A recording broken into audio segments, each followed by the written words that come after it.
सर्वादि साक्षी भूतम भवातीतम पूर्णमयेतम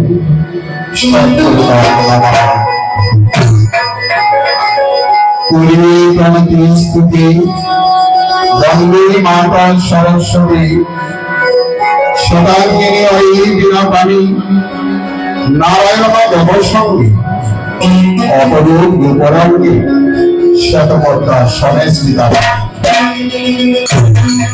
বিনাবাক্য সত্য সমান যথা নারায়ণ ধরা মৃদঙ্গবাদিনী বাগদেবী ব্যাসাদি বাল্মীকি মুনি বিচক্ষণ মহাজ্ঞানী তোমাকে সরিয়া হল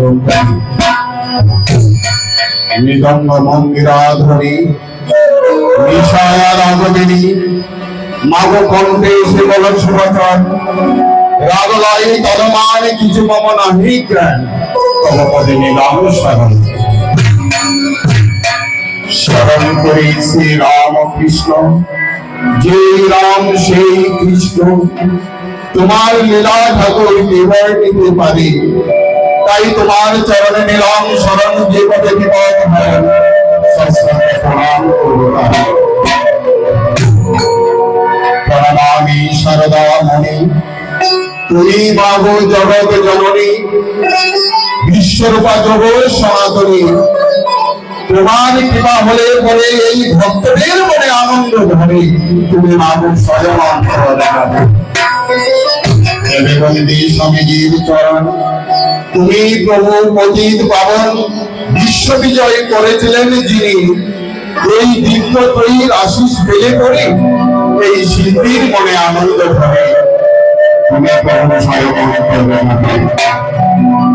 আসলে আছেন যারা ভক্ত প্রাণী শ্রোতাদের নিজ গুণে ক্ষমা করা যায় আপনাদের সুভাষিবাদ পেলে করে এই কীর্তনিয়াদের মনে আনন্দ হবে আপনাদের শ্রী চরণে আমি সাষ্টাঙ্গ প্রণাম জানাই।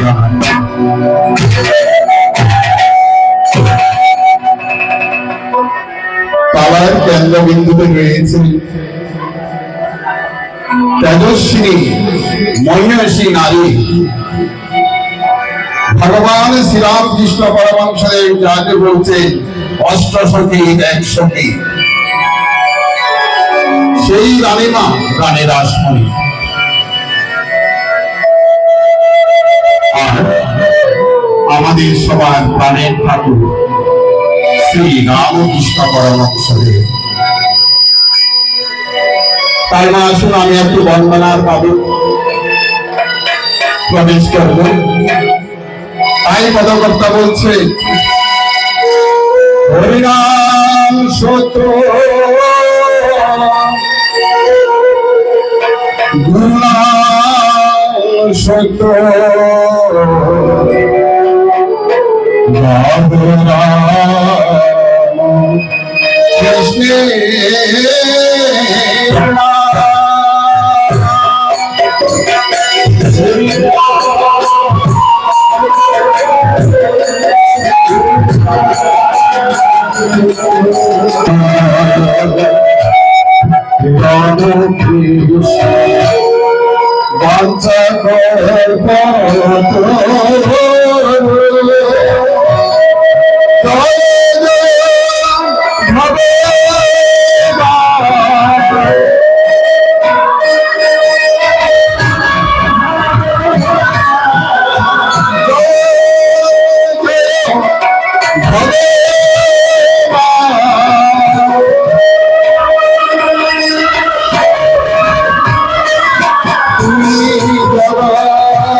জগত জননী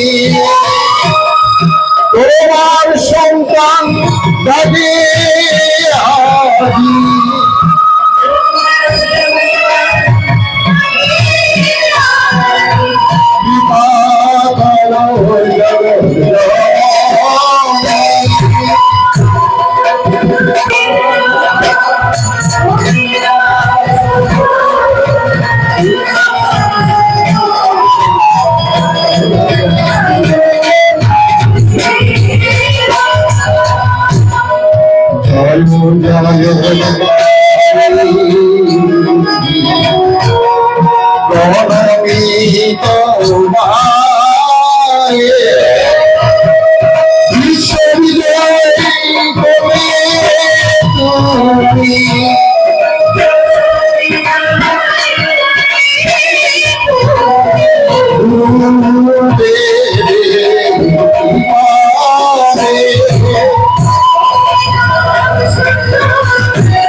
উত্তর 24 পরগনা জেলা আমি অন্তত মনে করি পবিত্র ভূমি।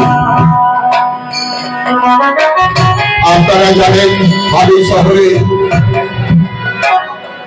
পূর্ববর্তী নাম ছিল কুমার ভট্ট। কুমার ভট্ট থেকে হাবেলি শহর, হাবেলি শহর থেকে হালি শহর। সেই হালি শহরে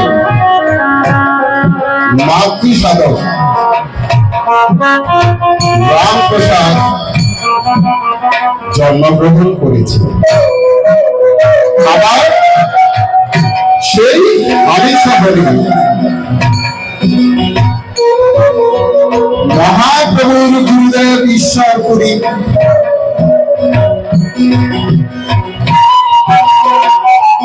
যার জন্মস্থান হালি শহর, সেই ঈশ্বরপুরীর জন্মস্থানে স্বয়ং মহাপ্রভু এসেছিলেন, পদধূলি দিয়েছিলেন। শুধু তাই নয়, গুরুদেবের জন্মভূমি থেকে পবিত্র মৃত্তিকা তুলে নিয়ে গিয়েছিলেন কবিরে বেঁধে। সেই পদধূলি, সেই মৃত্তিকা মহাপ্রভু পরবর্তীকালে ভক্তদের বিচরণ করেছেন বিপদে আপদে রোগে। সেই মৃত্তিকা ভক্ষণ করে তারা রোগ থেকে মুক্তি পেয়েছিলেন। আজ হালি শহরে সেই মহাপ্রভু নিয়ে যাওয়া মৃত্তিকার ছোট্ট গর্ত থেকে বিশাল গর্তে পরিণত হয়েছে, যার নাম চৈতন্য ডোবা। আজও দেশ বিদেশ থেকে ভক্তরা ছুটে আসে সেই মহাপ্রভু পদধূলিতে ধন্য চৈতন্য ডোবা দর্শন করতে এবং সেখান থেকে সামান্য মৃত্তিকা তুলে নিয়ে আবার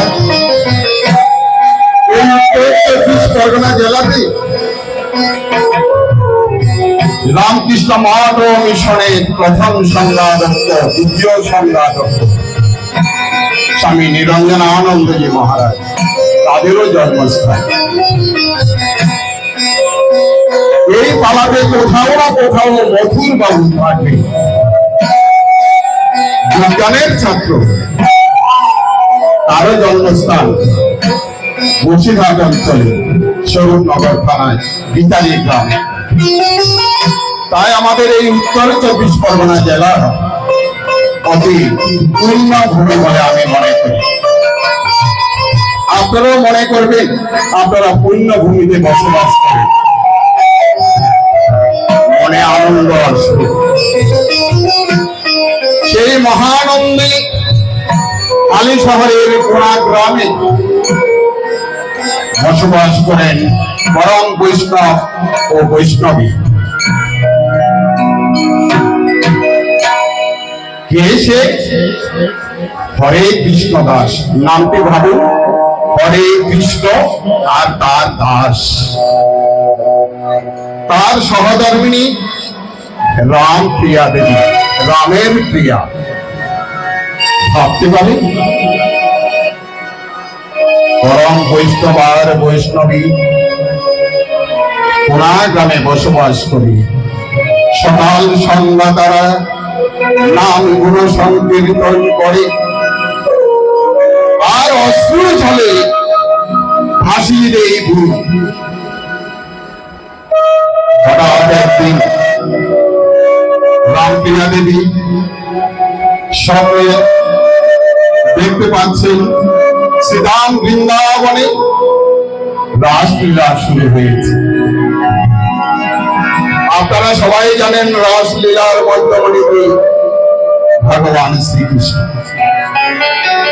তিনি দাঁড়িয়ে রয়েছেন আর গোপীরা চতুর্দিকে নৃত্য করছে। কোনা গ্রামের বৈষ্ণবী রামপ্রিয়া দেবী সেই দৃশ্য দর্শন করছে। আর সেখান থেকে এক বালিকা জ্যোতির্ময়ী হয়ে রামপ্রিয়া দেবীর জগতে প্রবেশ করেছে। যেই জগতে প্রবেশ করেছে মা সেদিন থেকে রামপ্রিয়া দেবী বুঝতে পারছেন তিনি সন্তান সম্ভবাহ। 10 মাস 10 দিন যখন অতিক্রান্ত হল, পরম বৈষ্ণব হরে কৃষ্ণ দাস চিন্তিত হইল সেই সুদিন আসবে কবে, সেই সন্তানের মুখ দর্শন করবে, মহানন্দে ভেসে বেড়াবে।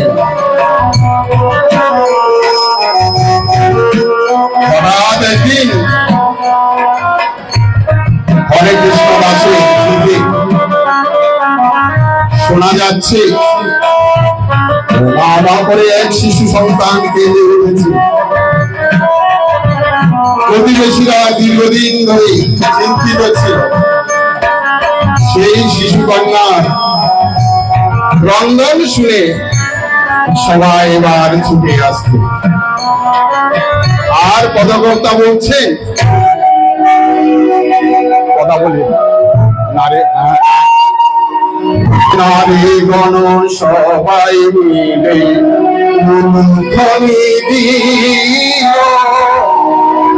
গণ সবাই মিলে নারী গণ সবাই মিলে দিল।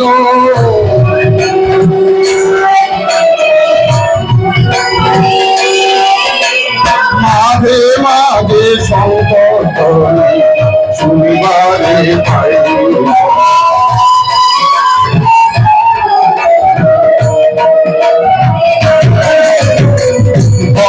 মনে সবাই মিলে হরি হরি বলিল।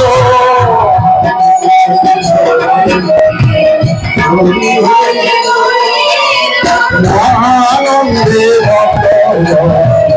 আনন্দ হইল,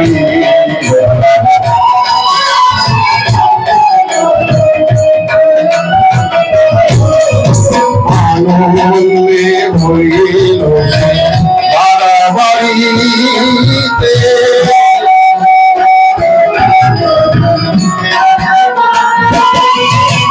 হরে কৃষ্ণ মহানন্দে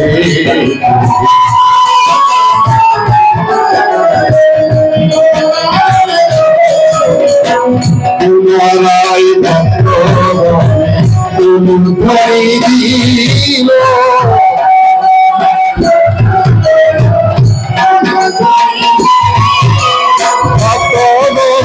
সবাই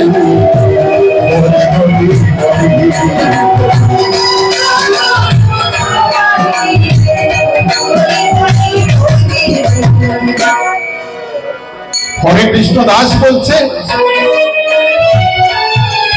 আমার গৃহে এসেছে এক শিশু সন্তান, যেন মনে হচ্ছে দেখো এসো আজকে এই মহান দিনে সবাই মিলে আমরা নাম সংকীর্তন করি। কারণ দিবানিশি হরে কৃষ্ণ দাস নাম সংকীর্তন করে, তাই নাম সংকীর্তন করছে হরে কৃষ্ণ দাস। হরে কৃষ্ণ হরে কৃষ্ণ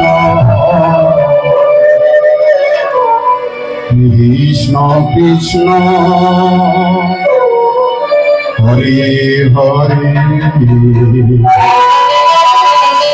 হরে রাম হরে রাম রাম রাম হরে হরে হরে কৃষ্ণ হরে কৃষ্ণ কৃষ্ণ কৃষ্ণ হরে হরে হরে রাম হরে রাম রাম রাম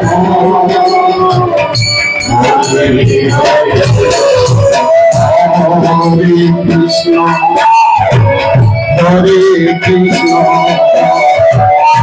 কৃষ্ণ কৃষ্ণ হরে হরে হরে রাম হরে রাম রাম রাম হরে হরে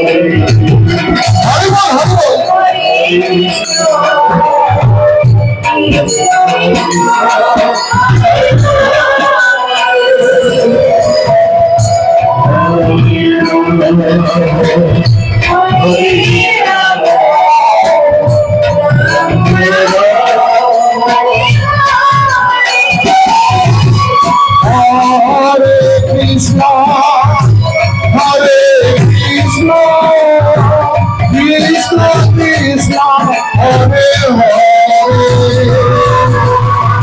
হরে রাম হরে রাম রাম রাম হরে হরে হরে কৃষ্ণ হরে কৃষ্ণ কৃষ্ণ কৃষ্ণ হরে হরে হরে রাম হরে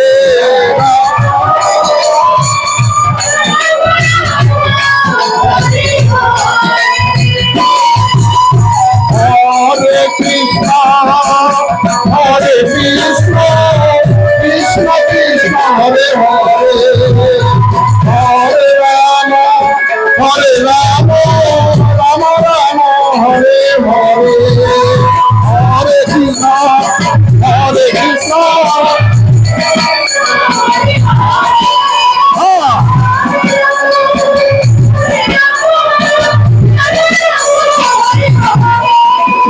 হরে কৃষ্ণ কৃষ্ণ হরে রাম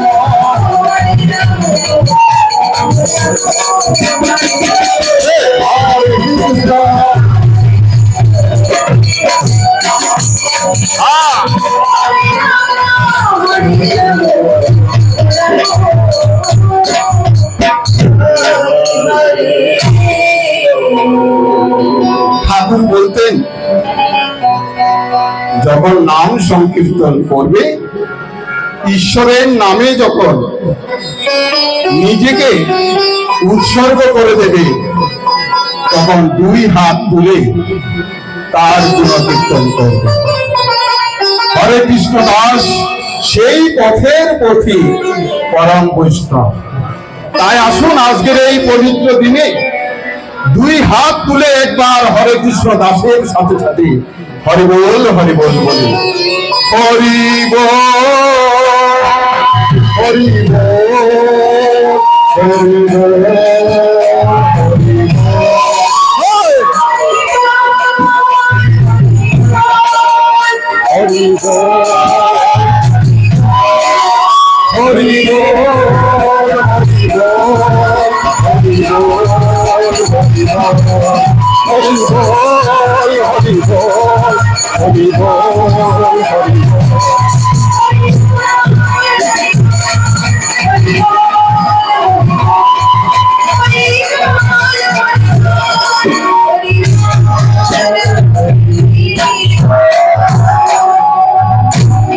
শিশুটি জন্মগ্রহণ করেছে কোনা গ্রামে।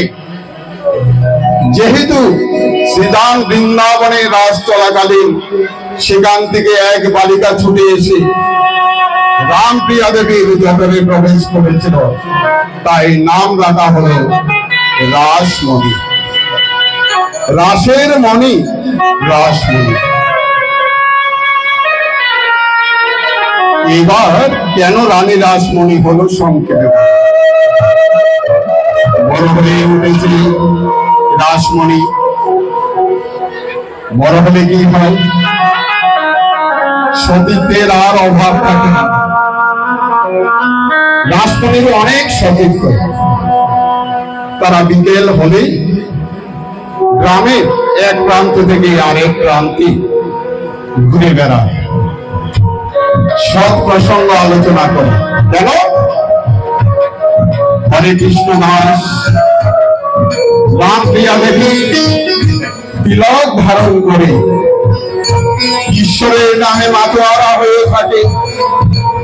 রানী রাসমণি তাই দর্শন করে, তাই তার অন্তরের অন্তঃস্থলে ভগবানের জন্য যেন একটু স্থান পাকা হয়ে রয়েছে। একদিন বিকেল হলো, সতীর্থদের সাথে বেড়াতে বেড়াতে এক গ্রামে শেষ প্রান্তে গিয়ে হঠাৎ রাসমণি বলছে, তোরা কি দেখতে পাচ্ছিস? বলছে কি? বলছে ওই যে ডুমুর গাছ। বলছে হ্যাঁ আমরা দেখতে পাচ্ছি ডুমুর গাছ। বলছে ডুমুর গাছে কি সুন্দর ফুল ফুটেছে। বলছে ডুমুর গাছে ফুল ফুটেছে, এটি আবার হয় নাকি? আচ্ছা, আপনারা এখানে যারা বসে আছেন, আপনারা কোনোদিন শস্য ফুল দেখেছেন? ডুমুরের ফুল দেখেছেন? দেখেননি। আমার মনে হয় এই পৃথিবীতে একমাত্র ডুমুরের ফুল দর্শন করেছিল এই রাসমণি। তাই তিনি সতীর্থদের বলছে, আমি দেখতে পাচ্ছি আর তোরা দেখতে পাচ্ছিস না। ওই দেখ, ভালো করে দেখ, ডুমুর গাছে ফুল ফুটেছে। তাই কথাবার্তা বলছে, ওরে ডুমুর গাছে ফুল ফুটেছে দেখবি যদি আয়।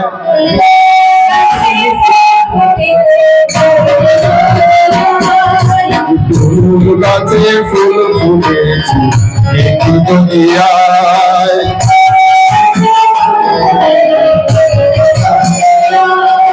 দেখবি যদি আয় রে তোরা, দেখবি যদি আয়। আরে দেখবি যদি আয় রে তোরা, দেখবি যদি আয়।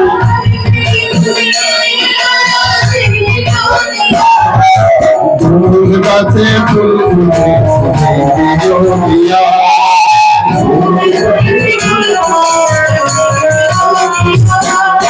ডুমুর গাছে ফুল ফুটে জীবনে, আরে ডুমুর গাছে ফুল ফুটে জীবনে দেখি নাই। তুই রাসমণি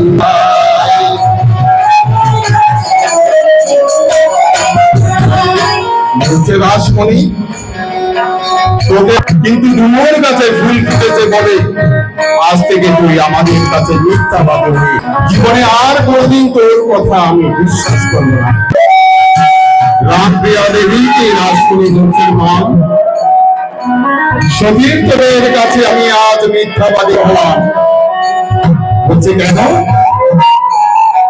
না, ওই গ্রামে শেষ প্রান্তে যে জঙ্গল রয়েছে সেখানে ডুমুর গাছে ফুল ফুটেছে, আমি দেখতে পেলাম।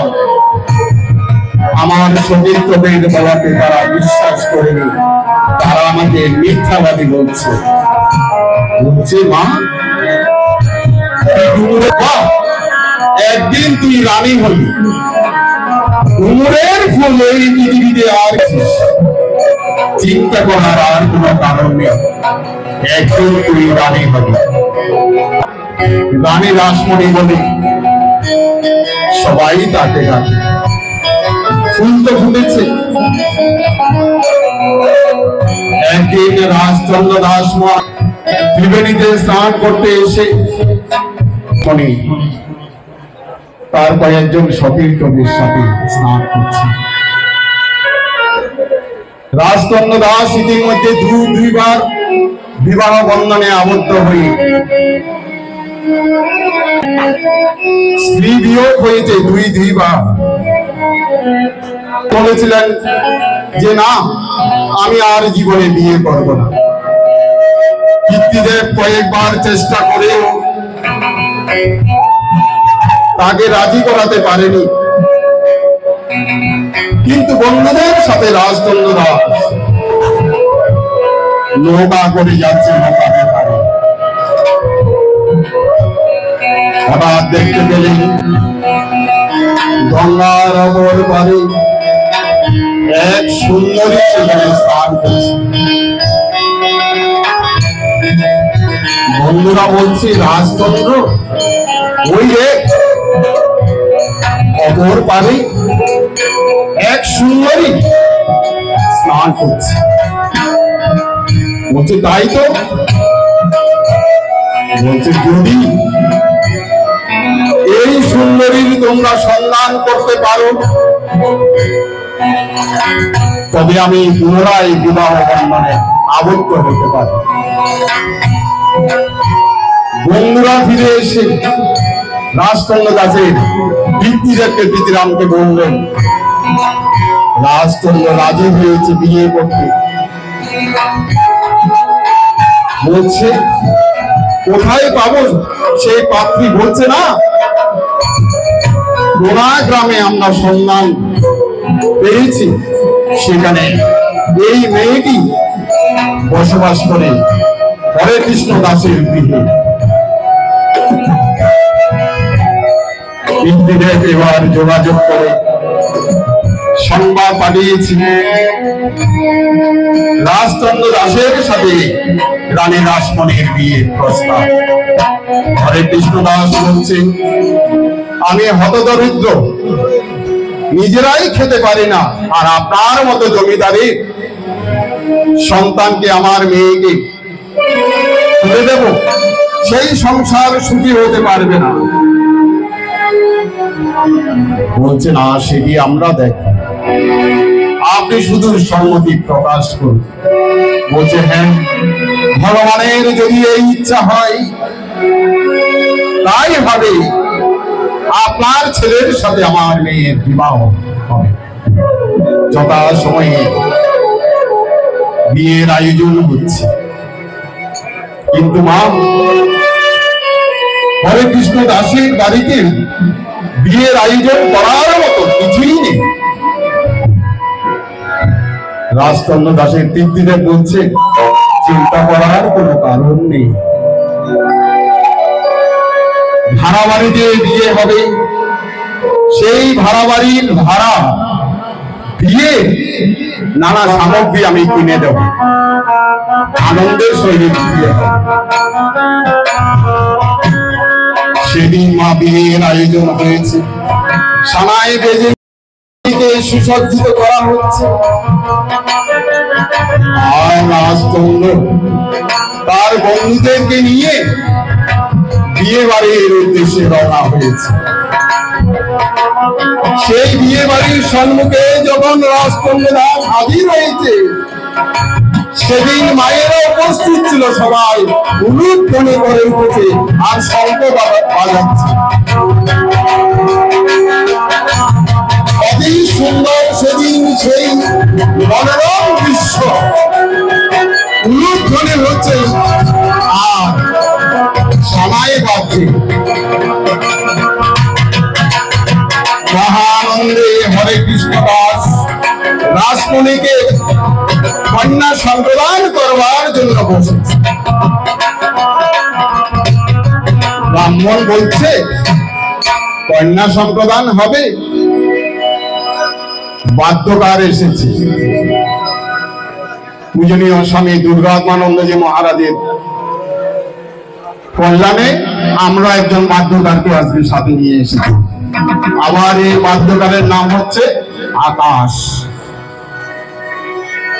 তাই আমার পদকর্তা বলছেন এক সময় যেহেতু কবিগান করতাম সেই সমস্ত ভুলে গেছি। পদকর্তা তাই বলছেন রাজা ওরে বাদ্য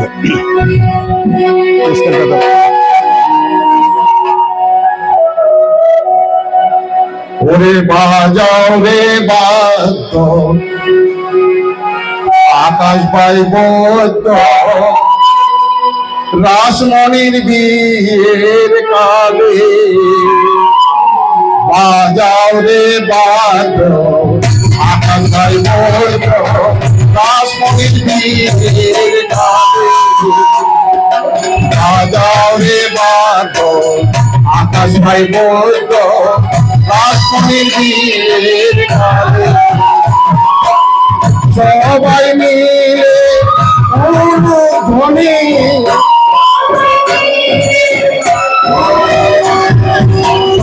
সবাই মিলে উলুধ্বনি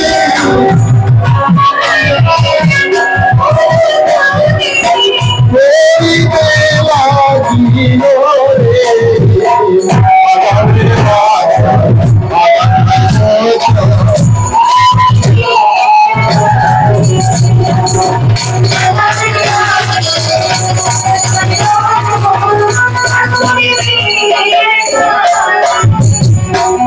এবার আসলে নিয়ে আসা হচ্ছে রাসমণিকে।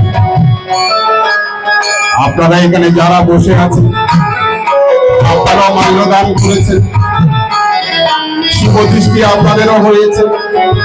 এখনকার দিনে শুভদৃষ্টি আগেই হয়ে যায় কোনো কোনো ক্ষেত্রে, কিন্তু রানী রাসমণির ক্ষেত্রে পূর্বে শুভদৃষ্টি হয়নি। তাই প্রথম দেখা রাজকুন্দ দাসের সাথে রাসমণি উভয়ে দাঁড়িয়ে রয়েছে। শুভদৃষ্টি হচ্ছে, যেই শুভদৃষ্টি হচ্ছে নয়নের সাথে নয়নের মিলন। তাই ব্রাহ্মণ বলছে এই শুভ সময়ে বাজাও আবার পুনরায় বাদ্য সবাই নিয়ে শঙ্খধ্বনি। সবাই মিলে শঙ্খধ্বনি করিতে লাগিল রে। বাজারে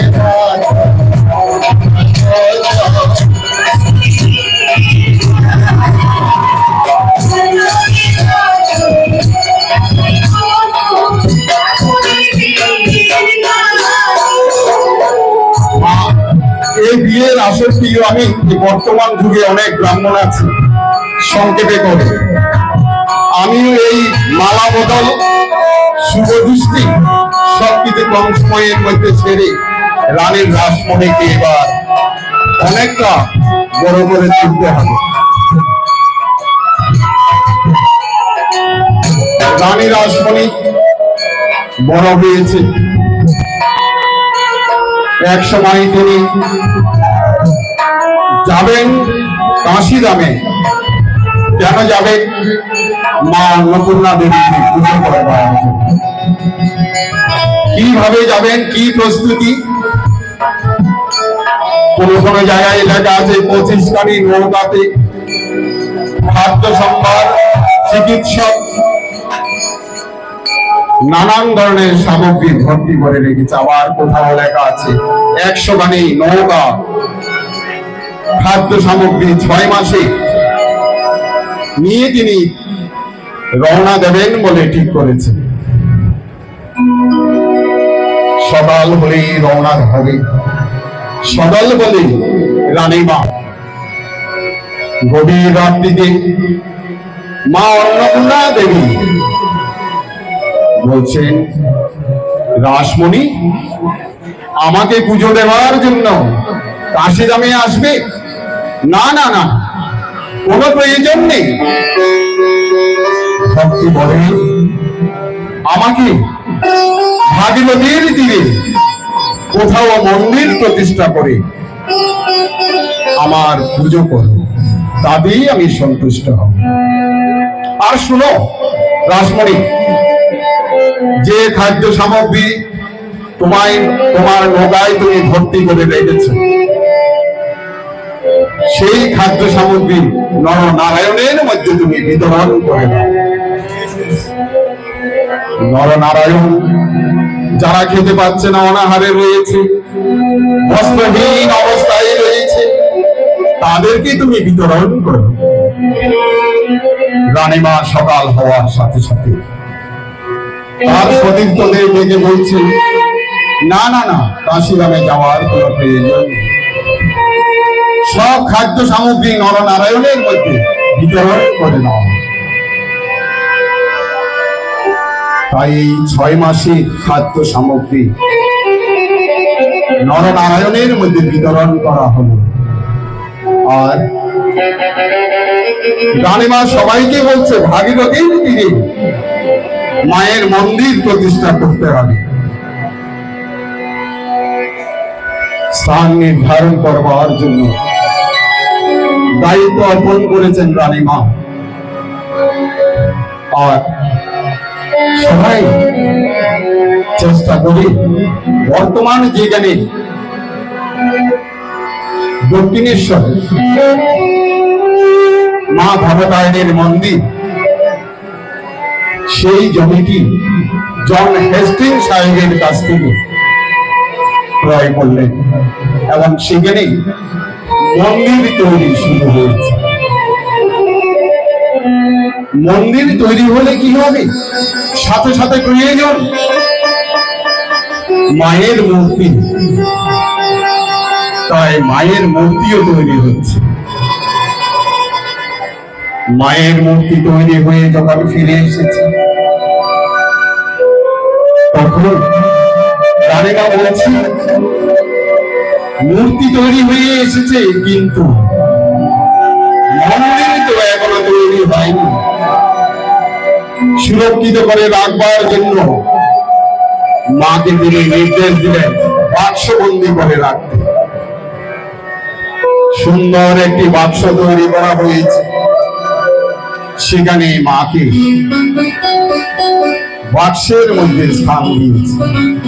বাক্সের যে উপরের যে ঢাকনাটি আছে সেটি বন্ধ করে দিয়েছে। যেদিন থেকে মন্দির তৈরি হচ্ছে, মায়ের মূর্তি তৈরি হচ্ছে, সেদিন থেকে রানীমা মাটিতে শয়ন করছে, সন্ন্যাদি গ্রহণ করছে, দিবানিশি ঈশ্বরের গুণকীর্তন করছে। মাতৃ নামে তিনি মাতোয়ারা হয়ে উঠছে। গভীর রাত্রিতে একদিন রানীমা শুনতে পাচ্ছে মা ভবতারিণী বলছে, রাসমণি আমার মূর্তি তৈরি করে বাক্সবন্দি করে রেখেছিস আর মহা আনন্দে নিদ্রায় বিভোর হয়ে আছিস। আমি কি অবস্থায় আছি জানিস রাসমণি? তুই কি জানিস? সকাল হলেই বাক্স খুলে একবার দেখ আমি কি দুরবস্থায় রয়েছি। তাই পদকর্তা বলছে, ভক্তের কাছে বাঁধা ভগবান, ভক্তের কাছে বাঁধা ভগবান। পদকর্তা তাই বলছে, ভক্তের কাছে বাঁধা ভগবান।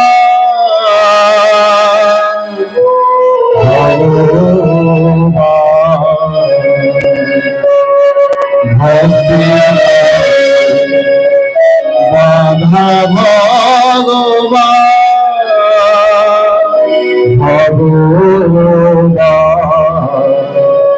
ভক্তির কাছে বাধা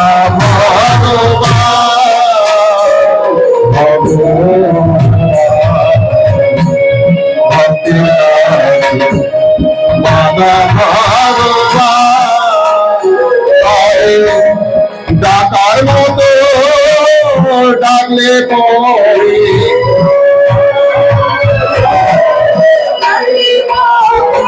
ডাকার মতো ডাকলে পরে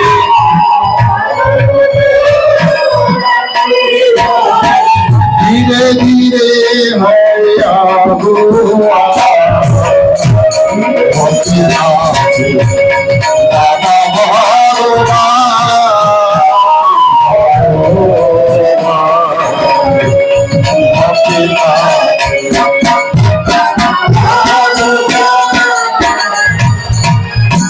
ভক্তি যদি থাকে ভক্তে আনন্দে থাকে ভক্তি যদি থাকে ভক্তে আনন্দে থাকে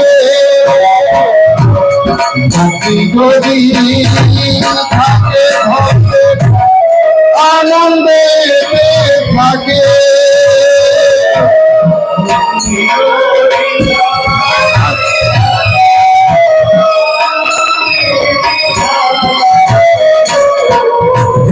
দিবানিশি সবাই মিলে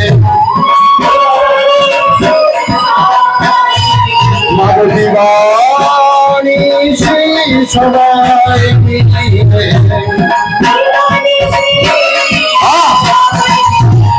হরি নামে ভাসে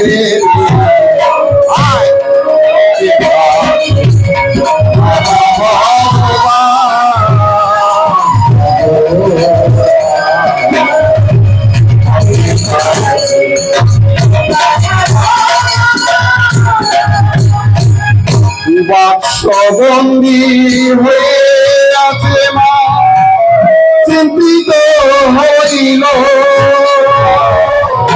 বাক্সবন্দী হয়ে আছে মা চিন্তিত হইল সবাইকে ডাকিয়া বলে রানী মা আরে সবাইকে ডাকিয়া বলে রানী মা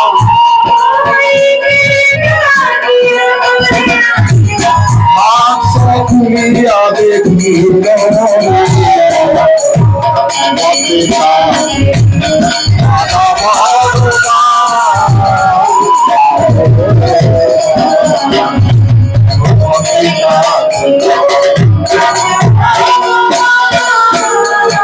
যে মা বাক্স খুলে দেখেছে রানীমা দেখতে পাচ্ছেন মা ভবতারিণী থেমে নিচে যে একটি কাপড় দেওয়া ছিল সেটিও ভিজে গেছে রানীমা তখন সবাইকে ডেকে বলছে না না না আর দেরি করা যাবে না মা কষ্ট পাচ্ছেন বাক্সবন্দী হয়ে মাকে এবার মন্দিরে প্রতিষ্ঠা করতে হবে তাই স্নান যাত্রার দিনে রানীমা সবাইকে নির্দেশ দিয়েছে মায়ের মূর্তি প্রতিষ্ঠা হবে মায়ের মূর্তি তো প্রতিষ্ঠা হবে কিন্তু সেই মন্দিরে নাকি ভোগ রাগ দেওয়ার মতো কোন পুরোহিত পাওয়া যাবে না কেন কৈবর্তের তৈরি করা মন্দিরে ব্রাহ্মণ সেখানে কোনো পুজো করবে না ভোগ রাগ নিবেদন করবে না রানীমা তখন ভাবছে এ কি মা কেনই বা তুমি আমাকে নির্দেশ দিলে ভাগীরথীর তীরে তোমাকে প্রতিষ্ঠা করতে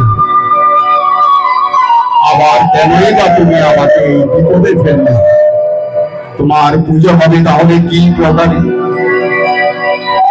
নিচ জাতিতে জন্ম নিলে যদি পূজা নাই হয়, তার থেকে এই পৃথিবীতে দুঃখের সীমা কি আর রয়?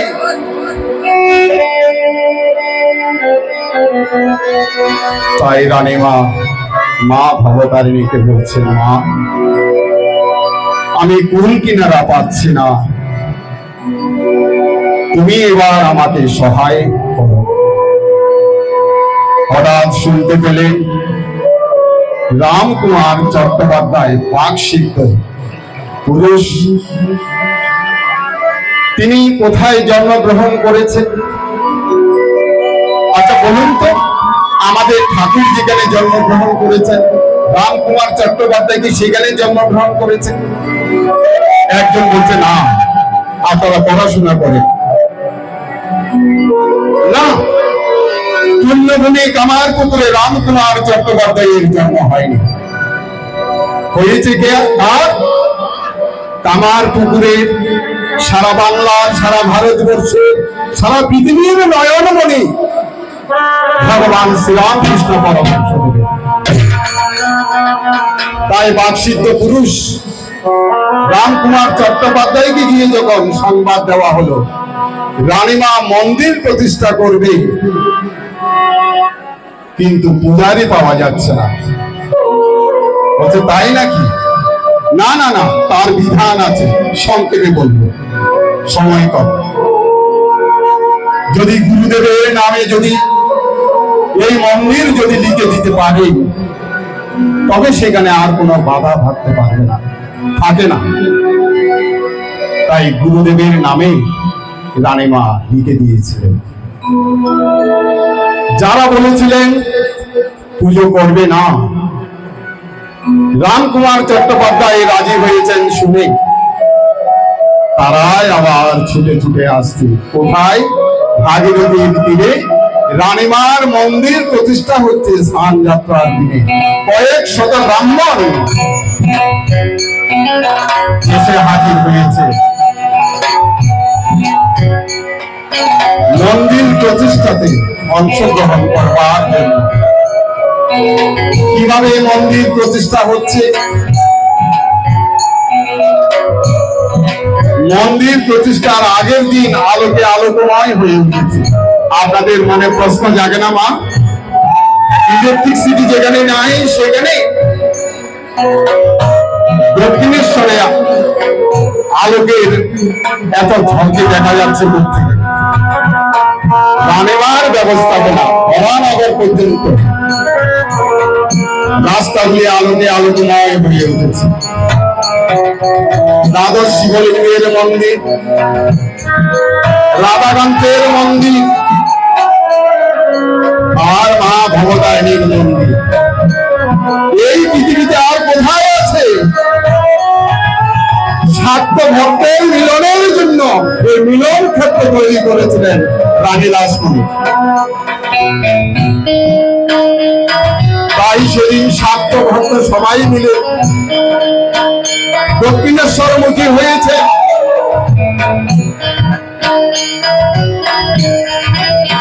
রামকুমার চট্টোপাধ্যায় যথাসময়ে পূজকের আসন গ্রহণ করেছেন, আর সেখানে মন্ত্র উচ্চারিত হচ্ছে, যা দেবী সর্বভূতেষু মাতৃরূপেণ সংস্থিতা নমস্তস্যৈ নমস্তস্যৈ নমস্তস্যৈ নমো নমঃ। যা দেবী সর্বভূতেষু শক্তিরূপেণ সংস্থিতা নমস্তস্যৈ নমস্তস্যৈ নমস্তস্যৈ নমো নমঃ। যা দেবী সর্বভূতেষু শক্তিরূপেণ সংস্থিতা নমস্তস্যৈ নমস্তস্যৈ নমস্তস্যৈ নমো নমঃ। যা দেবী সর্বভূতেষু মাতৃরূপেণ সংস্থিতা নমস্তস্যৈ নমস্তস্যৈ নমস্তস্যৈ নমো নমঃ। শরণাগত বিনাশ পরিত্রাণ পরায়ণে সর্বশক্তি হয়ে দেবী নারায়ণী নমস্তে। জয়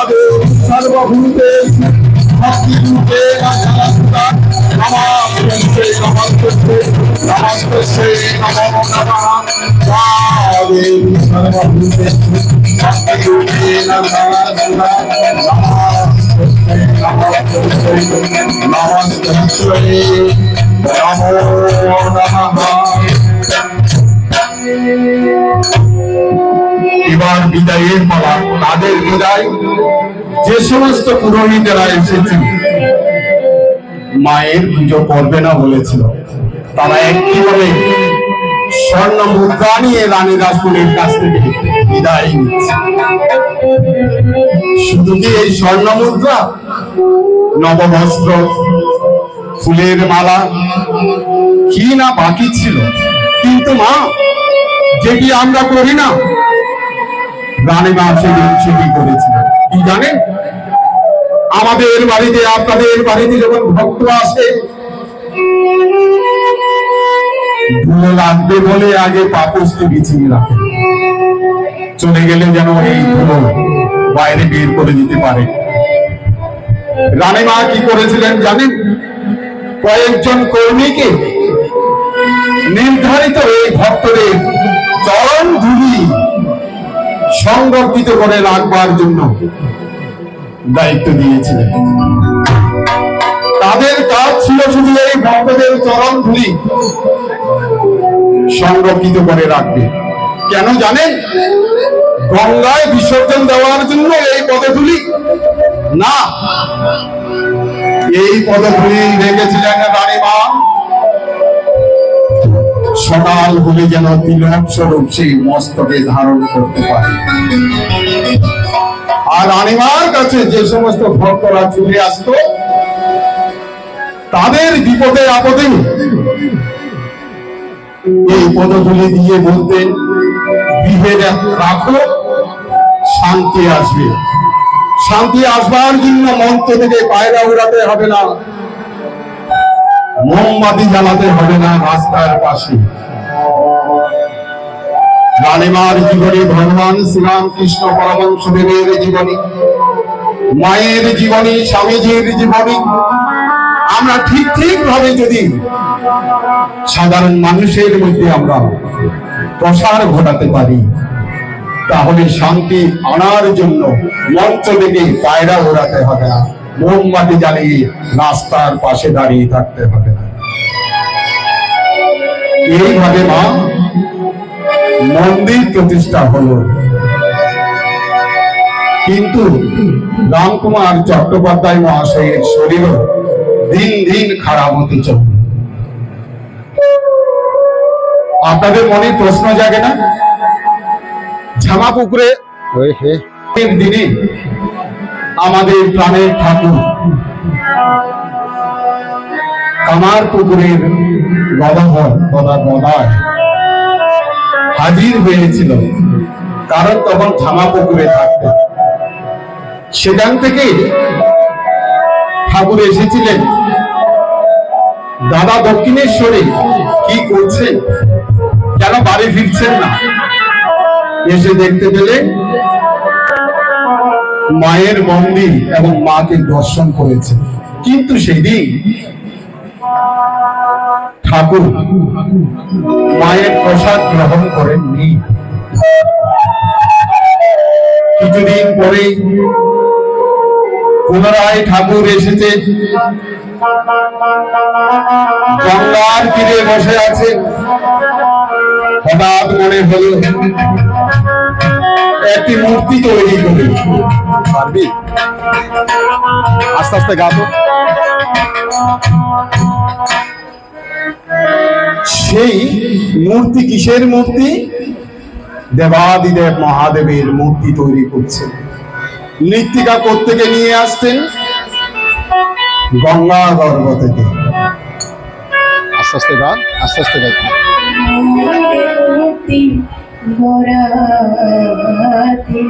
কারণ ঠাকুর সুন্দর মূর্তি তৈরি করতে পারতেন, গাইতে পারতেন খুব সুন্দর, ভালো অভিনয় করতে পারতেন। সেদিন ইচ্ছা হলো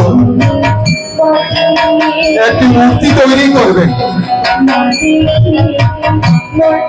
তাই ঠাকুর গঙ্গা গর্বে আস্তে আস্তে নেমে সেখান থেকে মৃত্তিকা তুলে নিয়ে আসতেন। নিয়ে এসে মহা আনন্দে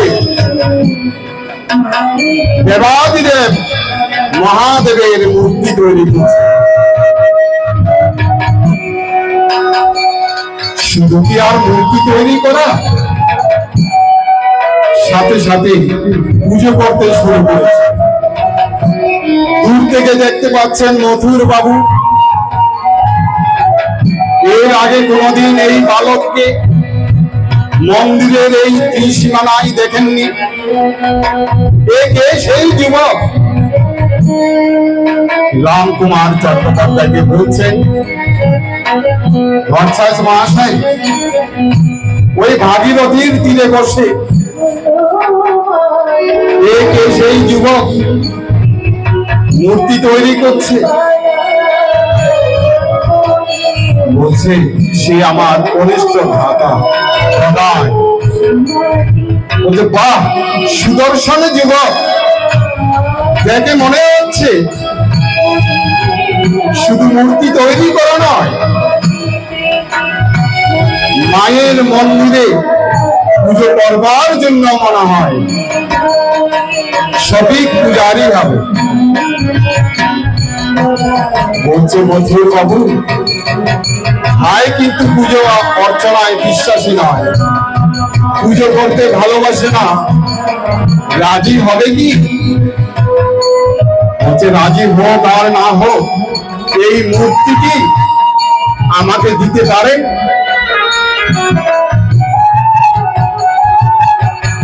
ছুটে গিয়ে রামকুমার চট্টোপাধ্যায় বলছে, ভাই গদাই, মূর্তিটি আমার হাতে দিবি? বলছে কেন? বলছে মথুর বাবু চাইছেন, যেহেতু দাদা বলেছেন। সাথে সাথে মূর্তিটি রামকুমার চট্টোপাধ্যায়ের হাতে দিয়ে দিলেন। সেই মূর্তি নিয়ে মথুর বাবু চললেন রানীমার গৃহে। রানীমা দেখে বলছে, এত সুন্দর মূর্তি কে তৈরি করেছে? বলছে মা, আমাদের বরাবর সাইজ মহাশয়ের ছোট ভাই, তার নাম নাকি গদাই, আসতে পারো? মহাদেবের মূর্তির মাধ্যমে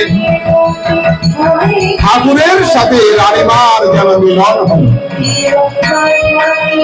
ডেকে নিয়ে আসার পরে পরবর্তীতে ঠাকুরকে বেশধারী এবং পরবর্তীতে পুজোকে আসন গ্রহণ করবার জন্য রানীমা নির্দেশ দিলেন। ঠাকুর এবার মন্দিরে প্রবেশ করছে। রানীমাকে বলেছিলেন যে ভাইয়ের যদি মন না বসে তাহলে কিন্তু ভাই পুজো করবে না। কিভাবে মন বসবে? ঠাকুর বলছেন, মা যদি মৃন্ময়ী হন তবে আমি পুজো করব না, মা যদি হন চিন্ময়ী তবেই পুজো করব। মন্দিরে প্রবেশ করে মা চিন্ময়ী কি মৃন্ময়ী পরীক্ষা করবার জন্য হাতের উপরে তুলো রেখেছি। নাসিকার সামনে সেই তুলো যখন তুলে ধরেছে, তুলো দুলছে, নিঃশ্বাস প্রশ্বাস মায়ের বইছে।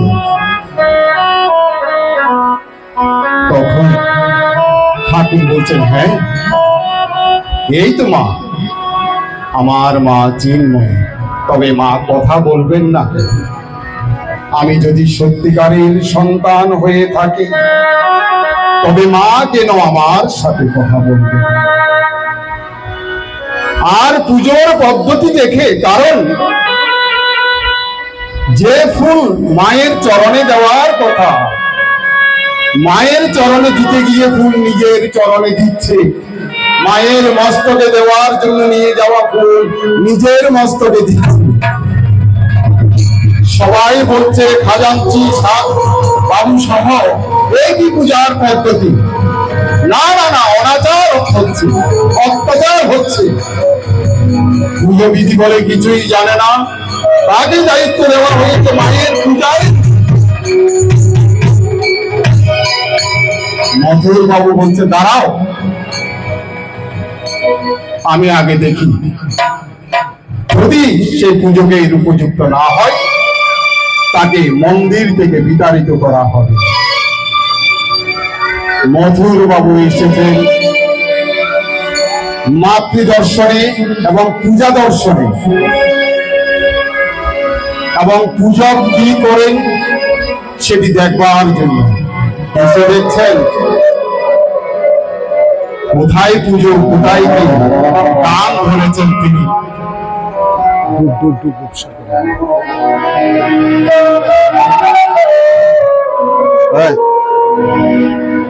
ওরে ডুব সাগরে আমার ওরে ডুব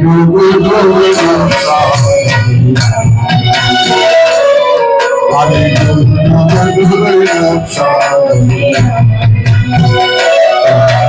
পাতাল খুঁজলে পাতাল খুঁজলে আবিরে প্রেমে রত্নখান আবিরে প্রেমে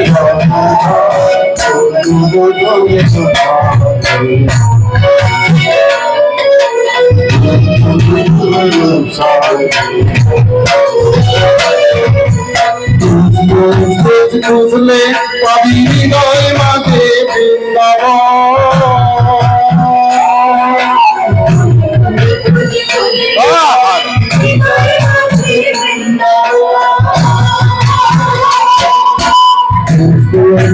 খুঁজলে পাবি হৃদয় মাঝে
মধুর বাবু বলছে না না না, সুন্দরভাবে পুজো হচ্ছে, সঙ্গীতের মাধ্যমে মায়ের পুজো। আমার জীবনে এই প্রথমবার আমি দর্শন করলাম। প্রয়োজন নেই ফুল বেলপাতা, প্রয়োজন নেই সেই পুজোর নিয়ম। সুললিত কণ্ঠে ঠাকুর সঙ্গীত পরিবেশন করছেন, মাকে শোনাচ্ছেন। আমার মনে হচ্ছে মা জাগ্রতা হয়ে মন্দিরে অধিষ্ঠিতা আছে। রানীমা শুনেছেন, রানীমা বলছে তাই নাকি মধু, এত সুন্দর পুজো করে, এত সুন্দর গাইতে পারে ঠাকুর, আমি একদিন যাব, ঠাকুরের পুজো দেখব আর সুন্দর গান শুনব। রানীমা এসেছেন পুজো দেখতে। কার পুজো? যিনি অন্তর্যামী ভগবান শ্রীরামকৃষ্ণ পরমহংসদেব, তার পুজো দেখতে এসেছে।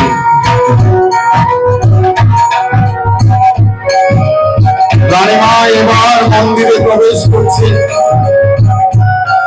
ঠাকুর সেখানে পূজকের আসনে রয়েছে।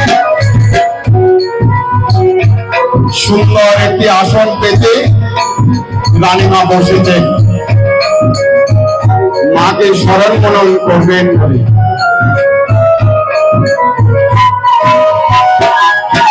বলে বসলেন ছোট ব্যবসায়ী মহাশয়। মথুর বলল এত সুন্দর নাকি আপনি গান করেন, আপনি আমাকে একটি গান শোনাতে পারেন? বলছে হ্যাঁ রানীমা, যদি গান শুনতে চান আমি শোনাতে পারি। তাই রানীমা গান শুনবার জন্য শুদ্ধ মনে বসেছেন শুদ্ধ আসন। মনে কৃষি কাজনা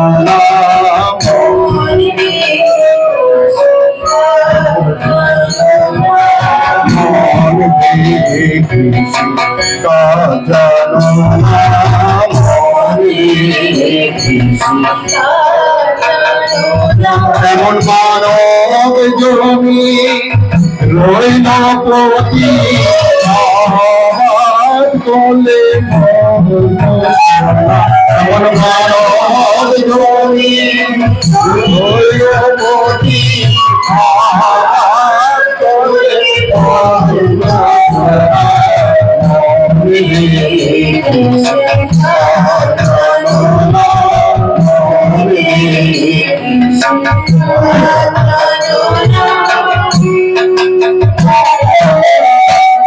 কালী নামে দাও রে বেরা ওসলে তসভাবে না, কালী নামে দাও রে বেরা ওসলে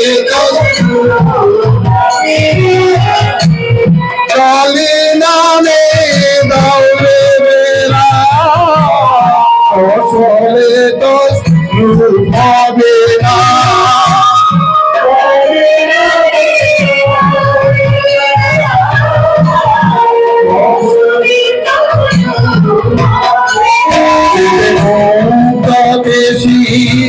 শব্দ বেরা কার কাছে দেশি জয় মা জয় মা।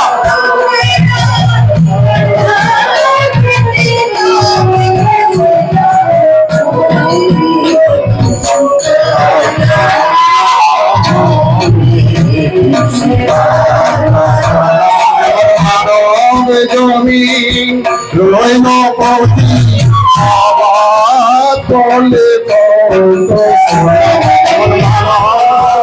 জমি রইল পতি আবার তলে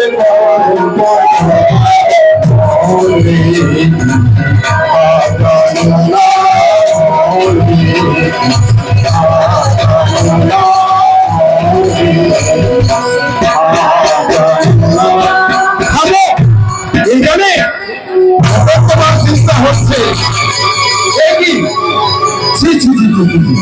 কোথায় মায়ের মন্দিরে এসে মাকে স্মরণ মনন করবে।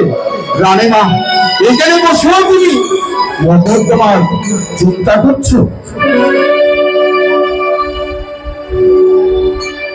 রানীমা বলছে ছোট ব্যবসায়ী মহাশয় সত্যি তো তুমি অন্তর্যামী, তুমি সাধারণ কোন পুরোহিত নও, তুমি অন্তর্যামী, অন্তরের কথা তুমি বোঝো। তাই আমি মন্দিরে বসে মোকদ্দমার চিন্তা করছি, সেটিও তুমি জানো। আমাকে তুমি ক্ষমা করে দাও। সবাই ছুটে এসেছে রানীমাকে গালে প্রহার করেছে নূতন পূজা,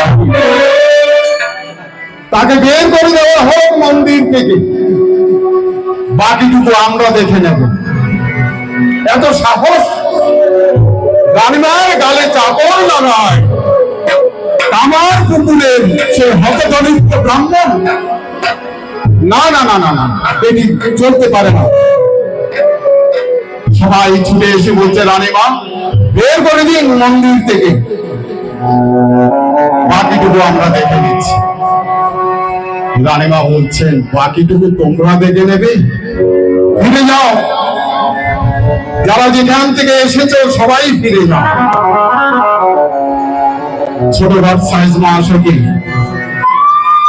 তোমরা শান্তিতে মায়ের পুজো করতে দাও। যে পদ্ধতিতে পূজা করা হচ্ছে সেই পদ্ধতি হচ্ছে ভক্তির পথ। মাকে একমাত্র পাওয়া যেতে পারে ছোট ঘর সাইজ মহাশয় সেই নূতন বিধিতে। সেই বিধি হচ্ছে মা আমাদের সবার কাছে গ্রহণযোগ্যতা থাকা দরকার। আসুন আমরা ভক্তি করে ঠাকুরের নির্দেশ অনুসারে ঈশ্বরকে সাধন ভজন করি। তবেই মা এই পালা কীর্তন শোনা, সাধু সঙ্গ করা, মাকে দর্শন করা, ঠাকুরকে দর্শন করা, স্বামীজিকে দর্শন করা তবেই সার্থক হবে।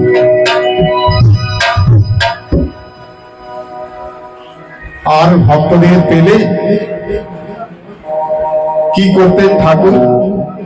মনের আনন্দে ঈশ্বরের গুণকীর্তন করতেন। নবগোপাল ঘোষ মহাশয় যখন বলছিলেন মুক্তি পাওয়ার জন্য আমাকে কি করতে হবে, বলছে না কিছুই করতে হবে না। বলছে কিছু না করলেই মুক্তি হবে? বলছে না, তবে সকাল সন্ধ্যা তার গুণ সংকীর্তন করতে হবে। ঠাকুর কি করতেন? ভক্তদের বাড়িতে যখন যেতেন ভক্তদেরকে মাতোয়ারা করে তুলতেন ঈশ্বরের নামে। আপনাদেরও প্রতি গৃহে গৃহে ভক্ত সম্মেলনে ওই দূরে গিয়ে 1000 টাকার টিকিট দিয়ে যেটুকু হবে আপনার বাড়িতে সৎসঙ্গ করা, ভগবান শ্রীরামকৃষ্ণ পরমহংসদেরকে গুণকীর্তন রাত করে মিলেও যদি করেন সেটিও সার্থক হবে। দেখছেন না বলরাম বাবুর বাড়িতে গিয়ে রথযাত্রার দিনে সবাই বসে রয়েছে, ঠাকুর আসবে। আপনারা যেমন বসে আছেন, আমাদের জিএস মহারাজ আসবেন, তার শ্রীমুখ থেকে ঈশ্বরের প্রসঙ্গ শুনবেন। স্তবপ্রিয়ানন্দ যে আছেন তার শ্রীমুখ থেকে শুনবেন আপনারা, তার জন্য অপেক্ষা করছেন। সেরকম ঠাকুরের জন্য সেদিন বলরাম ভবনে ভক্তরা উপস্থিত ছিল, চিন্তা করছিলেন। আর সেখানে ঠাকুর গিয়ে কি করলেন? বলছে এসো সবাই মিলে গায়। যাদের হরি বলতে নয় একটু চড়া বাজাবে।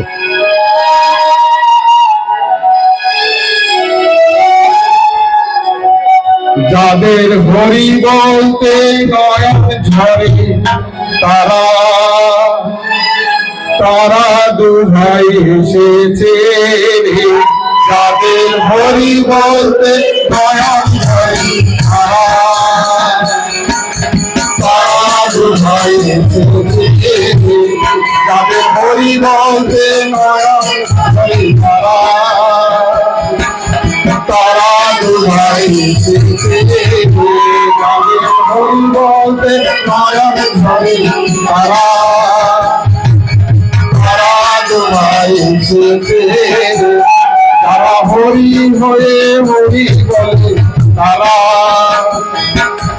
তারা দুহাই এসেছে রে। তারা হরি হয়ে হরি বলে তারা ভাই এসেছে রে হরি বলতে নয়ন ধরে তারা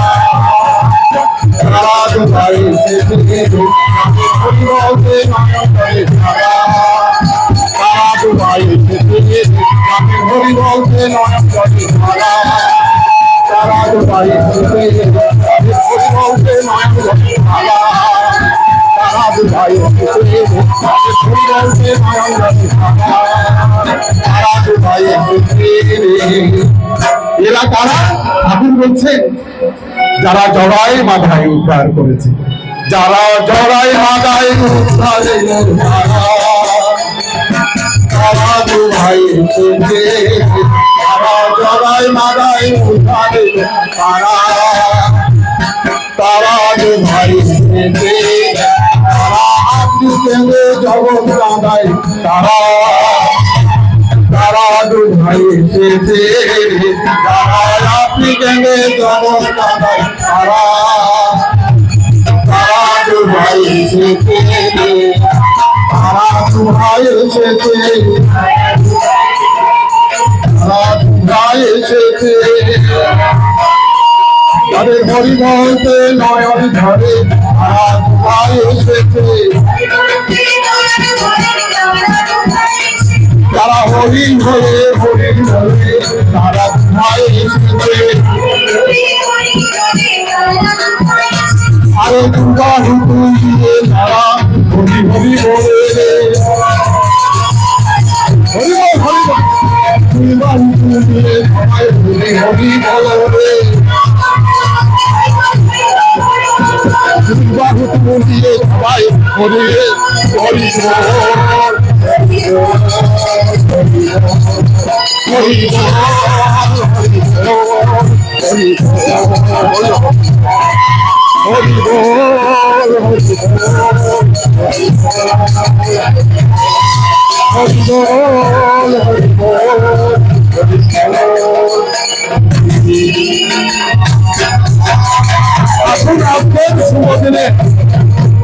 সংক্ষেপে পূজনীয় মহারাজ এসে গেছেন, যথাসময়ে শেষ করব। মিটিংয়ের প্রস্তুতি আমরা একেবারে সেরে রেখেছি, 2 মিনিটে মঞ্চ তৈরি হবে। তাই আসুন আজকের এই শুভ দিনে সবাই 2 হাত তুলে সেই অন্তর্যামী ভবসাগরের কন্যারী ভগবান শ্রীরামকৃষ্ণ পরমহংসদেবের জয়গান করি।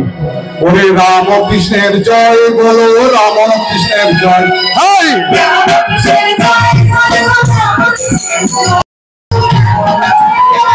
আরে রামকৃষ্ণের জয় বলো, রামকৃষ্ণের জয়।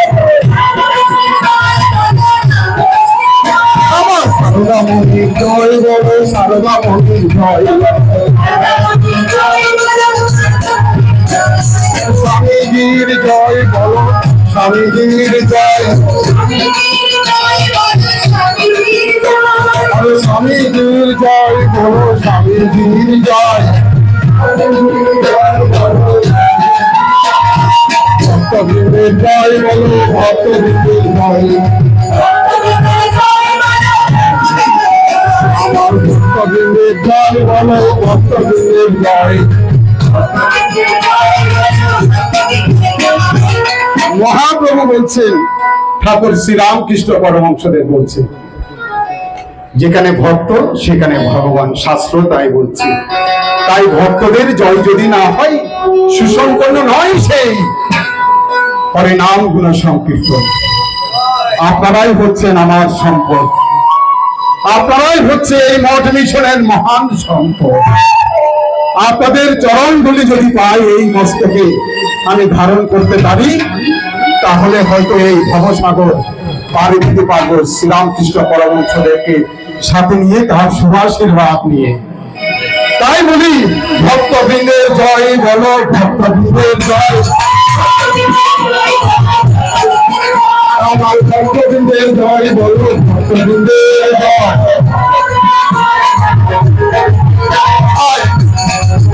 আবার ঠাকুর বলছেন, যারা নাম সংকীর্তন ঈশ্বরের গুণকীর্তন রক্ষা করছে, এই কীর্তনীয়রা তাদের নামে যদি কীর্তন না হয় তবে সুসম্পন্ন নয়। কীর্তনিয়া জয় বলো, কীর্তনিয়া জয়, কীর্তনিয়া জয় বলো, কীর্তনিয়ার জয়। আরে রামকৃষ্ণের জয় বলো, রামকৃষ্ণের জয়।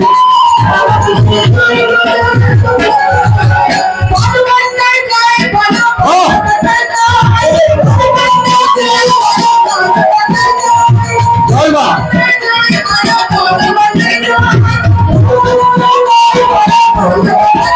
হরি বল, হরি বল, হরি বল,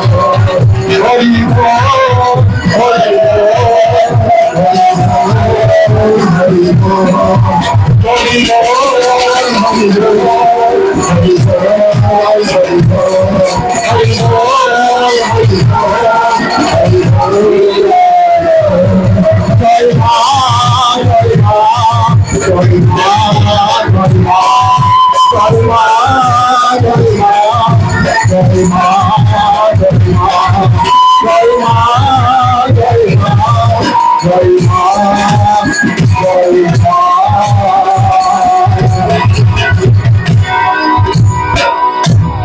পরম পূজ্যপাদ শ্রীমৎ স্বামী দুর্গাত্মানন্দজি মহারাজের শ্রীচরণে ভক্তিপূর্ণ প্রণাম। এইমাত্র এসে উপস্থিত হয়েছেন আমাদের অতি প্রিয় পরম পূজনীয় শ্রীমৎ স্বামী সুবীরানন্দজি মহারাজ। পূজনীয় শ্রীমৎ স্বামী স্তবপ্রিয়ানন্দজি মহারাজ রয়েছেন এই মুহূর্তে এই মন্দির আঙিনায়, রয়েছেন পরম পূজনীয় শ্রীমৎ স্বামী একগ্রতানন্দজি মহারাজ। সবার চরণে আমার সাষ্টাঙ্গ প্রণাম নিবেদন করি। আপনাদের শ্রীচরণে আমি সাষ্টাঙ্গ প্রণাম নিবেদন করি। পালাটির কিছুটা বাকি থাকা সত্ত্বেও আমি এখানে শেষ করলাম, ভুল ত্রুটি ক্ষমা করবেন। আজকের মতো এখানে পালা শেষ হলো। জয় ঠাকুর, জয় মা, জয় স্বামীজি। আপনারা অপেক্ষা করুন সাধারণ সভা।